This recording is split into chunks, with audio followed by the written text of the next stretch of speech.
were there like Duet AI. उसके बाद क्या था? Enthos, right?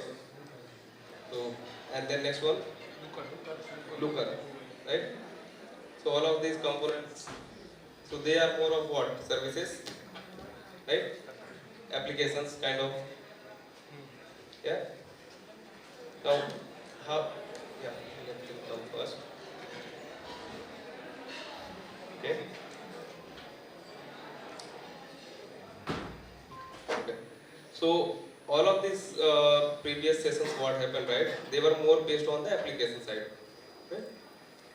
Now to host those applications, you need some infrastructure also, right? Where you are going to host it and then they are going to perform their task, whatever. Right? Now this session is going to focus on the infrastructure side of it. Okay? And we are also going to see how this infrastructure is going to help you in creating some efficient or scalable products or the applications, right, altogether. So let me just give a brief understanding what this particular topic means, right? So what are things we are seeing here? Google Cloud, Terraform, right? What else? Serverless and three-tier architecture, right? So we have a few pointers here, and based on that only we are going to discuss it. Yeah? Okay. So even before I move next, let's have some more inputs from my side, like what I do. Okay, so I'm currently working with KPMG as a GCP Google Cloud Engineering Manager, right? I do write some technical articles and doing some talk sessions as well, and also very recently started with some YouTube content on the Google Cloud architecture itself, right? Okay. Yeah. Here are my social media profile, which you can note down if you want to. Otherwise, I think I should be able to share the presentation itself, right? So I'm pretty much active on LinkedIn. Um, do write some articles on media platforms. Then something on the .NET side as well, like one-on-one sessions, kind of, right? And then the other stuffs are kind of slowed. I am not that very active on Twitter, definitely. Okay. And even not on the Instagram, because I don't know how to create a lot of value out of it, right? So, yeah. Okay, fine. So let's talk about these two terms, Google Cloud and Terraform, right? Two things. So Google Cloud, that you know what cloud, and we are here for the Google Cloud platform itself, right? And next we are going to also learn about what is Terraform. How many of you have used Terraform? Oh, quite a few. It's surprising. Like, are we interested in the cloud? Like, I just want to have a perspective of the audience here, right? So, is it your first time for any cloud sessions? No? Yeah, first time? Wow. Then you are going to benefit out of it. You also? Okay, very good. I mean, I want such audience, right? Because this topic is going to be very light and you are going to enjoy it, right? Okay. So let's first understand from Google Cloud perspective, what is Google Cloud infrastructure? What all things that we consider as the infrastructure on Google Cloud platform, right? Okay. Okay, before I move to next slide, any sort of like what can be considered as an infrastructure on the cloud platform? I mean, on Google Cloud, those who have already experienced Google Cloud. Anything? Virtual machine. Virtual machines, yeah. Networking, yeah. Storage, right? लग रहा slide पहले से देखो Okay, fine. So let's first define what is cloud, Google Cloud infrastructure. So it basically refers to the physical or the virtual way of how you are going to create your infrastructure. Okay, and that is where you are going to host your applications. Okay, so yeah. So basically, pretty much these are the backbone of any cloud as such, or any on-premises as well, right? So here, when we talk about the cloud computing resources, we talk about virtual machines, GKE, Google Kubernetes Engine, right? What else? Any other services which acts for the infrastructure or the compute services? Any other compute services which can be included here? Yeah? App? App services, app engine, right? Then we have Cloud Run, yeah? And Cloud Functions, right? These are different ways that we define the computing resources. And coming to the storage options, so we have object storage. What is the object storage that we have on Google Cloud? Cloud, cloud storage is what we call as the product, right? And then databases also, which is what? Cloud Real-time database, Firestore. Firestore. Okay, that's yeah, that's also a database, right? Cloud SQL, which hosts for the Postgres, MySQL, MS SQL, right? All those databases. When we talk about the, oh, I think that's a mistake here. So I had to correct that. So for networking, it's not the, just ignore that object storage database. That's a mistake. So for networking capabilities, it's about the VPC, virtual private cloud, right? Then firewalls, yeah. Okay. Uh, what else can be included in this infrastructure? Computing resources, storage, networking. But to keep all of these components working fine, we need to have some sort of security also, right? Yeah. घर बना लिया. We want to ensure that that is secure, right? So we have the security services also included here, which can be like the IAM. Anyone heard of IAM? What is that? Identity access management, right? Yeah. So those kind of products has to be part of your infrastructure altogether.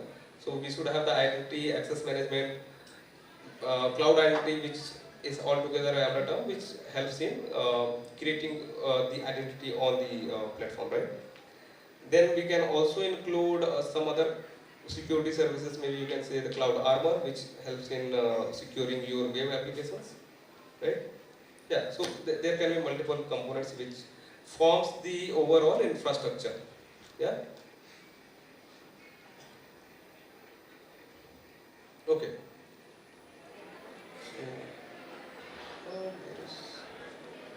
Yeah. So far we have understood what is the cloud or the Google Cloud infrastructure. Okay. Now next question comes like why we need to manage it. Okay? Did that come in your mind or I'm just making it up? So you have the infrastructure. Somewhere you want to manage it to make it more scalable or various other regions can be there, right? But there should be a way to manage it. Okay? That's where I'm going to extrapolate it to why you need actually Terraform and all things, right? So now cloud infrastructure is fine. Next is why we have to manage it. Yeah. So the very first reason, it should like the resources that you are going to deploy. That should be, whenever you are going to deploy, that has to be scalable, right? It should be cost efficient. It should be resource efficient as well. Like you are not going to spend like $200 amount for a small task, right? So you need to define what resource, what computing resource you need to be taking. Like maybe you can take, I can say D2. Yeah, there are multiple components for the compute, right? So you have to see which one is more efficient. E2 is the one, yeah. So E2 is what you can actually uh, take as the balanced compute service, compute engines, virtual machines that you are going to create, which makes efficient for in general purpose use cases. But when you are working with a machine learning use case, then you have to look for something which supports the GPU also, right? So those has to be taken into consideration. That is one aspect of it. But when we say from the management perspective of it, I need to be able to see that if I can scale it to the extent of like I can have hundreds and hundreds of GPU machines. Okay, for that I need to have some a kind of, you can say, configuration, or I can have the Terraform itself as a code which helps in scaling it better, right? Now, second thing is for the security and compliances, right? We are not going to assign 10 resources to manage one or 10 of the compute machines or a GKE cluster for the namesake, right? So we should have again some sort of a better management for it. That is where we will have a applicability of the next content, right? Same thing for configuration and deployments. So better configuration, if we don't have nowadays, like with the evolution of cloud computing, if you see, it is all of a managed services. So what we need exactly now is we should have a lot of configurations which is going to take care of individual components, right? So once you change the configuration, so I don't have to go and rework on the code that I have created. I don't have to hard code anything, right? I should have a configuration file. I make some changes here and it will replicate, right? That's how it should work. Okay. Same thing for the automation and DevOps.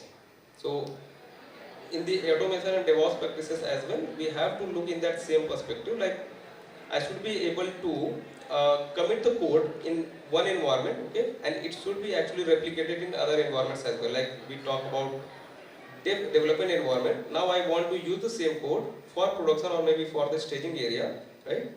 So I should be able to perform that very smoothly without reworking everything, all the pieces, right? Again, for the same reason, we have to have a right set of management practices for the infrastructure. Okay?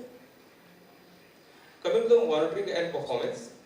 So for monitoring and performance perspective, if you see, I mean, when we used to work in the on-premises scenario, we had to have a lot of scripting work done, right, for creating the automation or the alerts, okay, enabling the email alerts for a set of people, even creating those groups as well, right? Now, with cloud when we are working, we have certain, you can say, managed services, which is going to help in creating those monitoring or even looking for how the performance is being done, right? So in case of Google Cloud, if you see, we have cloud monitoring, right? Then cloud debugging, which helps in debugging the issues very easily. Cloud profiler, which looks into just one particular service, why it is not performing well, right? And then the tracing as well. So these are various components, but I just want to highlight from the perspective of why we actually need to manage it, because it's going to be a lot of work when you are working with any of the cloud components, because you want to actually scale it to maybe not only for the region where you are working, but you want to expand it to multiple regions, okay, and that should not take a lot of time for me, because I want to limit the amount of time it is going to take for productizing my product to the market, okay, so time to market has to be reduced, yeah, okay. So, so far we talked about why Google Cloud, I mean the Google Cloud infrastructure, and what is, I mean why we need to manage it. Yeah. Next, let's talk about the Terraform thing. Okay. Now, how Terraform is really helping in managing your resources efficiently. Yeah. Okay. So in this section, we are going to talk about what is Terraform, the key features, and the best practices around it. Okay. Any questions so far? No? Okay. Okay. So, how many of you have, again, how many of you have worked with Terraform? Okay. What are the basic commands that you have run? Plan, apply. Okay. किसी ने destroy किया है? No? Yeah.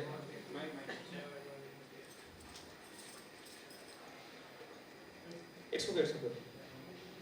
Okay. So, when we talk about Terraform, if I go with the definition, It's an open source infrastructure as code. Okay, infrastructure as code, right? So you are able to create the infrastructure, the complete setup with the help of code itself, right? And it is nothing but the set of configuration files. Yeah. So it allows you to define, provision, and manage infrastructure resources across various cloud providers, including Google Cloud. So the popularity that we are seeing with the Terraform, the only reason is that it is cloud agnostic.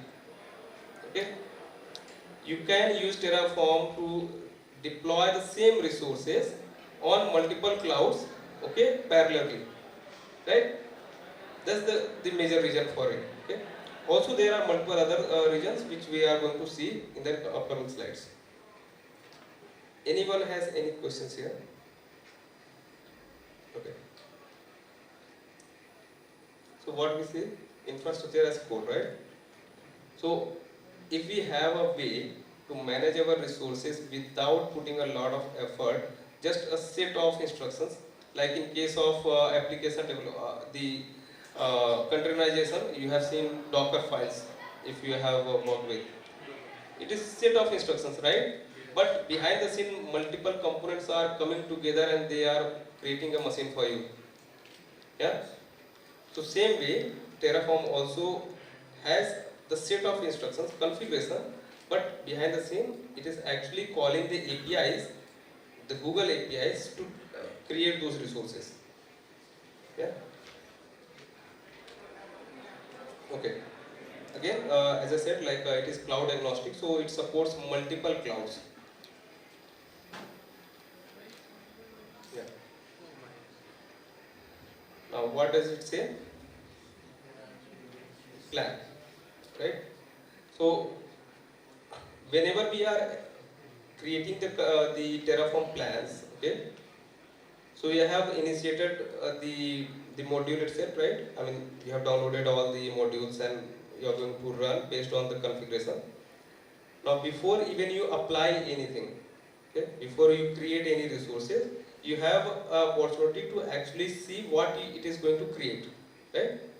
To verify whether I am doing it right or not. Okay, so you can execute Terraform plan, and it will display, okay, these are the resources, these many resources it is going to create. This is how it is going to look like. Now, if you want to edit it, go back and then edit it, you can do that, right? So here it gives me better control to manage my infrastructure. Okay. Again, for automation and orchestration. So Terraform is making the complex task very easy to work with. I will show you the code, the demo where I am going to showcase. You will see how easily it is able to create the 3-tier architecture. Okay.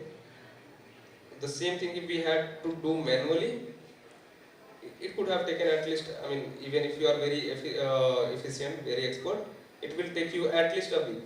Minimum I am telling, okay? Okay. Now, it has a state management. Okay. So what is state here? Which information?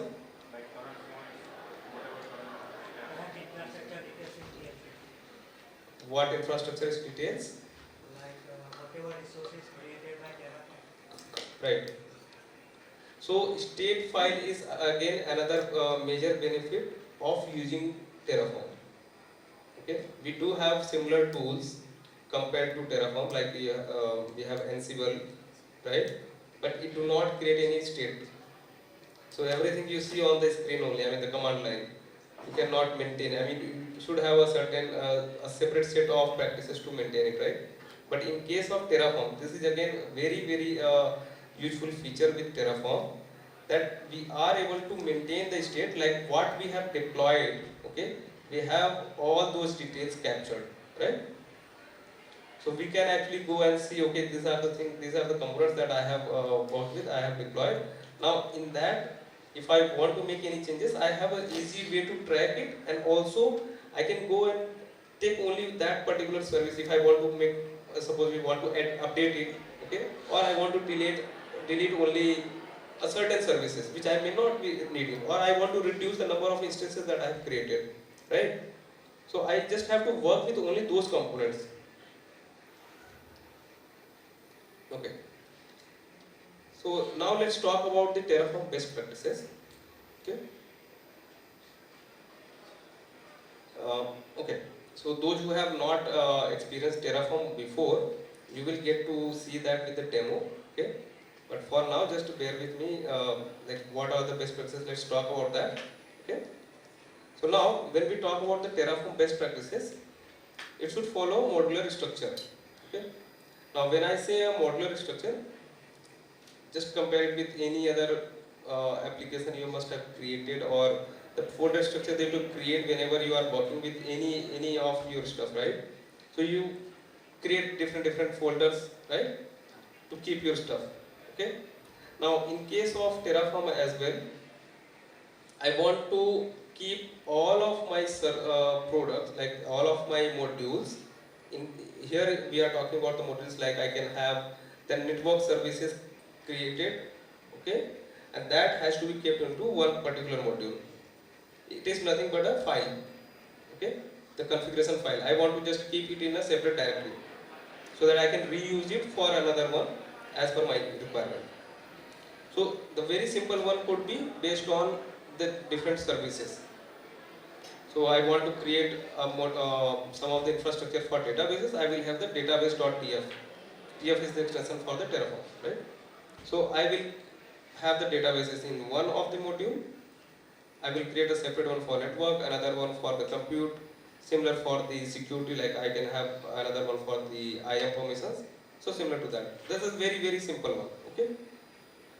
But when we are working with the large organization, we should have a structure which helps us to even scale that those modules itself, right? So I don't want to go and rework everything for each of the projects, right? So I should have some way to actually manage it better. So what we will be doing in that case, we will have the modules kept in a separate directory. Then I will have another folder structure or this directory for the environments, right? So I want to create the infrastructure or make the updates to the infrastructure of development only. Okay. So for that I will create another structure. In that I will put the variables, the configurable variables, right? So I am going to give the values, right? Okay. This is the project for which, like for dev I will have a separate project. For production I may have a separate project. The region where I am going to deploy those resources will also be separate, right? So for each of those components I should have a separate folder structure, and that has to be implemented for the larger organization, and that's how I want to maintain it. Okay. So that's about the module structure. Now adopt a naming convention so that we are able to distinguish between what are going to be the content inside those modules. So here if you see in this case we have something like variables.tf, right? The second one. Now variables.tf should declare the variables that I want to reutilize all the time. Okay. So I should have a right set of naming there so that I can understand what it is going to contain. Yeah. Okay. Now protect the state files. When we talk about the protecting the state files, so these state files are actually containing all the information about your infrastructure, right? Even it can include the passwords as well. Like when you create some databases, you will create a user, how the user is going to access those databases, right? For that you will create some password as well, right? That is also stored there. So you have to protect that, and to protect those state files, we have to keep it in a separate, you can say a remote repo. Okay. So in this case, like we can use Google Cloud Storage, where we are going to store this file, but will not allow access to anyone else. Right? Okay. And never commit the secrets. So never ever put any passwords in your Terraform files, any modules that we create. Even when we are creating any naming convention, there also we need to ensure that we don't put it, okay, it should be able to figure out, okay, it can be a password for this particular service, right? So even we have to ensure that. Okay. So now, Question. yeah, question, please. So suppose I want to create a database with that. I Mhm. have to put username and passwords over there. So what should I do? Where should I keep that secrets? So it won't be. You can use secret manager, right? And you can call whenever it is going to create the databases, right? So you can call the secret from the secret manager service. So there is a separate module for using the secret manager, right? And then you can call it in your script wherever application you create. Just like AWS's Yeah. KMS. Right. Okay. Any other question before I move next? Yes. Okay. So demo time. Before I move to demo, okay. So far we got the clarity like what is Google Cloud and the Terraform ka very high level definition, right? Yes. We understood that, right? Okay. So let's move to the 3-tier architecture. So we covered Google Cloud infrastructure, Terraform. Next we are coming to the serverless 3-tier architecture, right? Okay. So if this architecture is very clear to you, if you can see here, let's talk about it. So we have a client at the top, like the front end, right, which can be your device, mobile or laptop, whatever, right? Then now the next part comes the Google Cloud environment. Now within the Google Cloud environment, we will have the architecture where we are deployed, right? Now when I say 3-tier architecture, what it would be consisting of? Front end, back end and databases. This is what forms the 3-tier architecture. If anyone had that thought, what is the 3-tier architecture, right? Now, in this architecture, if you see, we have the front end, which is going to serve the application, right? The web app. Then I have a separate project under. Here it's not a separate project because all the services are actually managed one. But for logically, if you see, we have the other two services, the backend and the databases. They are not exposed to the public, right? We want to keep it secure, okay? So we are not going to allow access to the backend services and the databases to the public, okay? So this is how the flow is. We have the front end, it is going to talk to the backend. Backend is not going to communicate to the databases, retrieve the information or update it, the crude operations that we perform, yeah? And then we have another component added here, just to make it more efficient. We have the caching. The memory store is the caching database, right? So which will just cache the data which was already stored, retrieved, and it is going to serve from there, so that you don't have to wait for fetching the data from the database, right? Okay. Then bottom we have few other services. So the 3-tier architecture is fine. We have the 3 components, that's fine. But when we are working with the cloud, we should be considering the other shared services, which we usually also implement when we work with the on-premises, right? So what are things we have? Cloud build, which is going to act as what? Anyone heard of cloud build? What is it? Just for the automated deployment.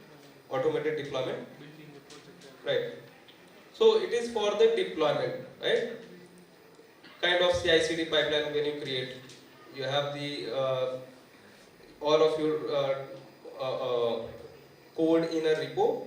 It can be external repo like the GitHub or Google's own repo, GCR, okay, Google Cloud repository, right?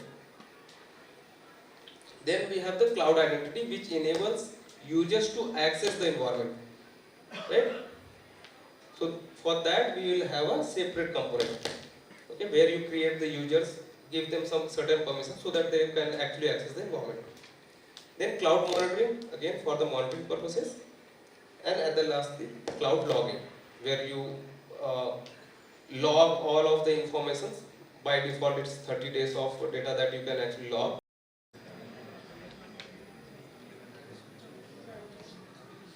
Yeah, it's taking a bit of time. Let me meanwhile share the code that I was about to see.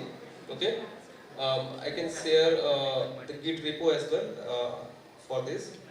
But yeah, for now let's see. So the 3-tier architecture, what I explained, right? The best practices also we talked about. Now let's see how it looks from the practical end of it, right? So now when we are working with, let me go with each of those modules one by one. Okay. So as we start working with any of the Terraform modules, first of all we need to define the provider, right? What provider we are going to create the infrastructure. Okay. So here I am defining the Terraform module for Google Cloud. If you see, right? So this is going to retrieve all the related configuration, even the plugins, which will help in deploying or communicating with the Google Cloud infrastructure, and then help in deploying, right? So this component is going to work with that. And also, if you notice, when I am actually naming any of these components, they will have a certain meaning to it, right? So as I was talking about the variables.df in the previous slides. So if you see, we have to define the variables which will be used, which should be, I can say like, I don't want to hard code it, right? Some of the variables. So that I am going to capture in a separate file, which I can actually play with whenever I want to modify it accordingly. So I will have project ID, region, zone, the application name itself. I can have certain labels, right? I want to see whether I have enabled the APIs or not. I will explain what these APIs are about. Okay, and the IAM roles or the permissions that we are going to assign. In this case, we want to assign some of the roles for SQL instance user or the client.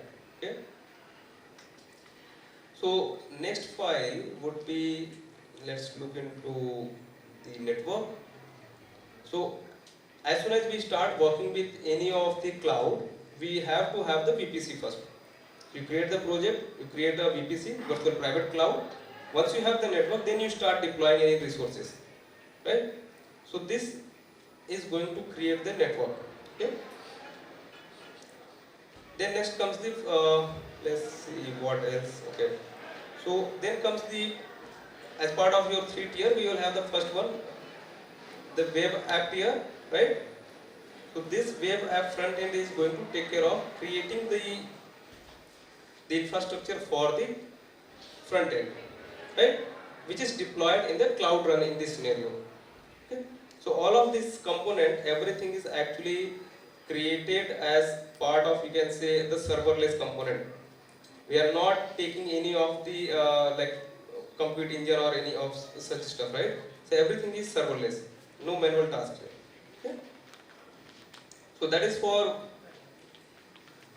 the front end. Similar to that, we have the back end services, which is going to generate an endpoint for me. So whenever we have the front end, that has to be able to communicate with the back end endpoint to pass on the request. Okay. So this file is going to take care of creating those backend, right? They will have some metadata which is going to work with the databases as well.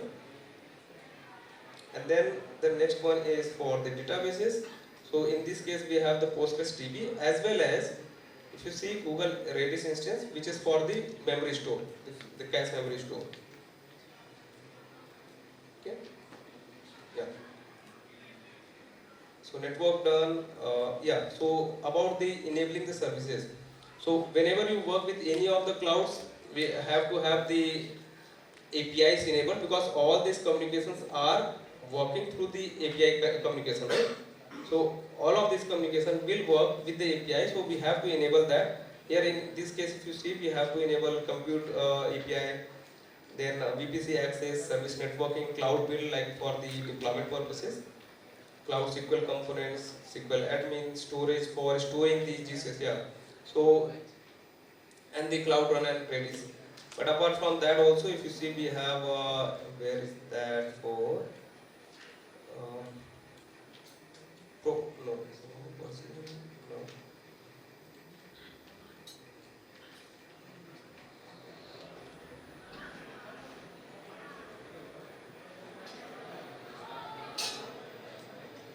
Yeah, the providers, right? So under providers, I have kept the state files. So this is going to be stored in a GCS bucket. Okay, and then we have the output. So in output, I am going to reduce what I am going to actually generate. So I have to ensure that I am not generating any of the secrets here, right? Or any of the backend details. Like I don't want to expose what instance it is running and all, right? I want to limit it. Okay, I want to just see what database I am going to use and the web app URL, right? So those two components we have created. Again, this is very generic kind of folder structure. At the top, if you see, we have this modular structure, right? Where we can actually define for which services we want to enable it. So Cloud SQL, middleware, networking, service API, like that. So this is the way how we define and then we use it for the environment basis. Okay. Also, as I was talking about the environment basis, how I want to actually call any of the resources. So I have a here dev.tf which is going to deploy in a dev environment. If I had other projects like the project, so I will have a separate file for it. I can simply, whenever we are going to apply these changes, we can just pass on this file itself, right? And it will take care of it. Okay.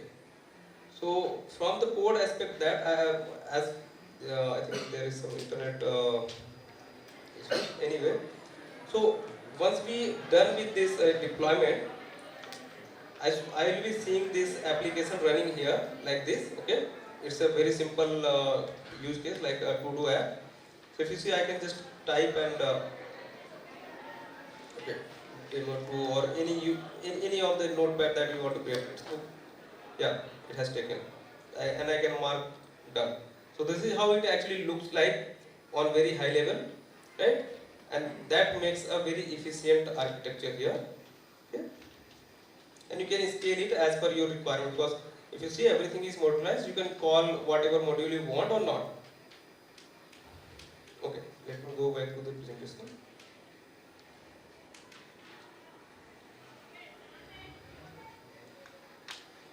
Okay, so once done with this infrastructure thing, I mean, once you got this learning, let's see what are the further recommendations that you can actually use these links for exploring it better. Even you can try out with other modules as well, like not only for 3-tier architecture, but for any of other components. Like you want to create maybe let's say an example of Cloud Armor or any other application, right? So you can check these links, and the last one is for the 3-tier architecture, what I have showcased now, right? Okay. Yeah. So just to have a quick recap, we talked about the GCP infrastructure, where to manage it, then Terraform, key features, best practices, and the demo, right? The last one, this is about the book recommendation. So, I think I don't think we have any college students here mostly, right? So those who are actually looking for any reference architecture, right? So you can definitely follow this book, Visualizing Google Cloud by Priyanka Vogadia. She was there in the keynote, right, today. Anyone notice that? Right? So she wrote this book, the second one, right?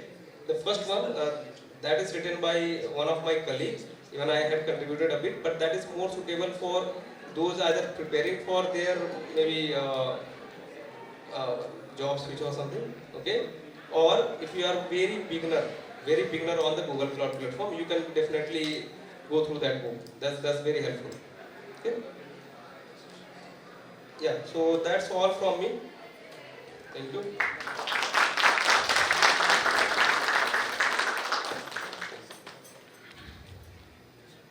Any questions? Jitendra sir, actually as you mentioned, suppose एक project है मेरा, ठीक है? In single project I have to define 10 different files to define the resources and variables as you mentioned. Right? So suppose I have 100 of projects, right, running in my single to run the single project. So as you mentioned, I have to define 10 files per project for 100 of projects. So No. Yeah, I don't have to do so. Yeah, I'll tell you. I got your question. So I'll tell you. See, when you have such a big requirement, right? So there is another tool which is called Terraform. Okay, which helps in modularizing these components. So you can use Terraform. You have created these components just once. Now it is going to replicate for as many projects you want. Okay, so that's how it is going to work. So you can explore Terraform on that case. and sir, defining the service, suppose I allocate the 10 resources for my single project, and after some time I don't want one of service out of 10, right? So sir, what I have to do? I have to go to that file, I have to disable or comment it. No. If you don't want certain file, okay, just from the infrastructure side of it, you can go, write the command. So you will have Terraform state, list down what all services are there, okay, and you can pick up just a particular service or maybe component, and you can give the command for deleting that. So even that works because you are removing it from the state file itself. Yeah, so thank you so much, sir, for giving this amazing talk. So we would like to give you thanks